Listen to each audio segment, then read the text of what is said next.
As a mortgage broker with 15 years experience, I always get commonly asked this question. Q, should I keep renting or should I just bite the bullet and buy? Let me show you a table and this will address your conundrum. Let's start with the rent versus buy table that I've created for you at the moment. We're in 2024 at the moment. What I'm going to do in this two dilemma of rent versus buy, we're going to project the next 30 years to 2054 and see the actual cost of renting versus buying. Let's go. Let's start with rent. Say, hey Q, I just want to keep on renting. What does that look like? For example, you live in Australia. Your average rent is about $600 a week. So in Queensland, you live in a house. In Sydney, you live in a shoebox. So it works out to be $2,600 per month. Now, according to Stacks, I'm not making things up, there has been a 8.3% increase in rent every single year from 2023. Now, jumping back to my table, I'm going to be very conservative. Let's use a 6.5% increase per year to your current rent. If this goes on and compounds for the next 30 years, you would have paid rent in the 30-year span of $2.4 million to your landlord. You must be scratching your head and go, Q, where did you get that friggin' figure from? Like, you're making that up? No, I'll show you the calculator. You can try it out for yourself. So go to compound rent calculator, go to advanced calculator, type in 31,200, which is $600 times 52. And then I put in a 6% annual increase. I didn't put 6.5, I just picked 6%. And I put over 30 years. It says here, total rent paid over the period will be 2.4,666, blah, blah, blah. I approximated to $2.4 million. Now, I'm not a mind reader, but I know what's going on in your head. Q, $2.4 million, my lad, like, it doesn't add up like that. It'll plateau. Okay, let's throw in a 50% discount for you. Again, at $600 per week in this example, and say the rent increased yearly at 6.5%, and then say, after 10, 15 years, we sorted out the housing crisis, we sorted out migration. Okay, rather than $2.4 million to the landlord in terms of total rent, well, let's throw in a 50% variable over here. You paid $1.2 million to your landlord, okay? Now, with that as a premise in terms of rent, let's compare to buy. You bit the bullet, you're like, yes, let's go, Q. Okay, say you bought a property for $800K. Now, say this is in New South Wales, but it could be in Queensland, Victoria, whatever, right? But I chose New South Wales because I live in Sydney. Because in New South Wales, anything up to $800,000, there's no stamp duty for first-time buyers.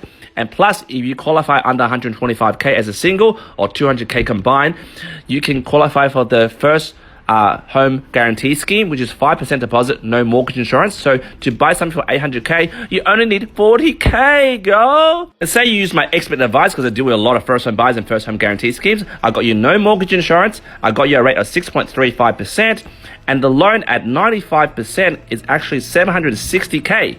Now, at $760K at 6.35, by the way, this is a discounted price for first home guarantee buyers because at 95%, the rates are pretty high without this scheme. The repayment will be $4,728.99. And if you paid this for 30 years to buy an $800,000 property, you're paid in total at a rate of 6.35, assuming rates won't go up and rates don't go down. Let's keep it at this. We're at 13 interest rate hike already. I think we're at the peak. At this rate, you've paid a total interest of $942,000 over the 30 years of owning this property.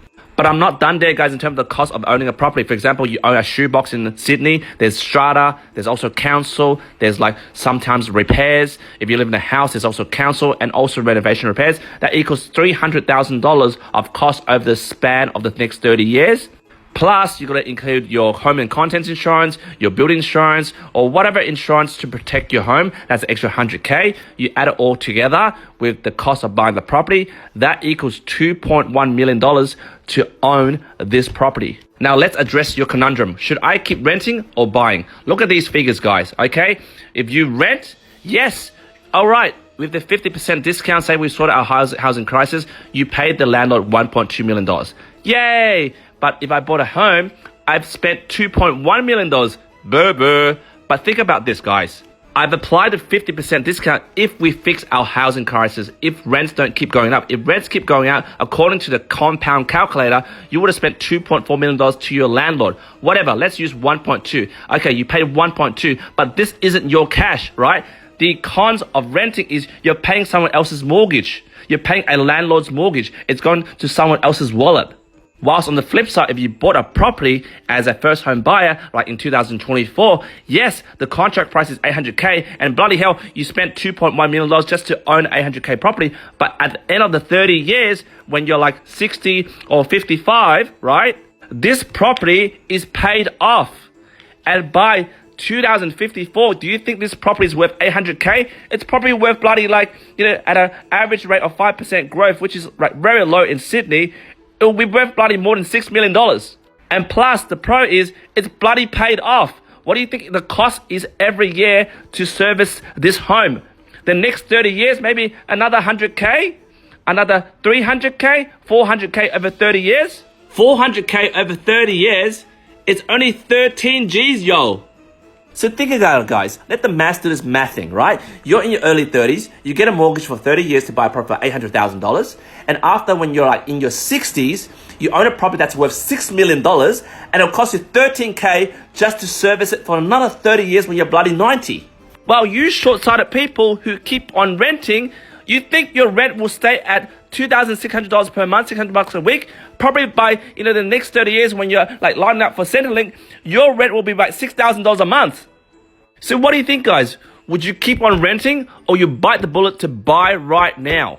So guys, jump in the comments. Let me know if my math is mathing wrong. What would you do? Keep on renting after seeing all these figures, or really bite the bullet and buy? I love to see your comments. See you there.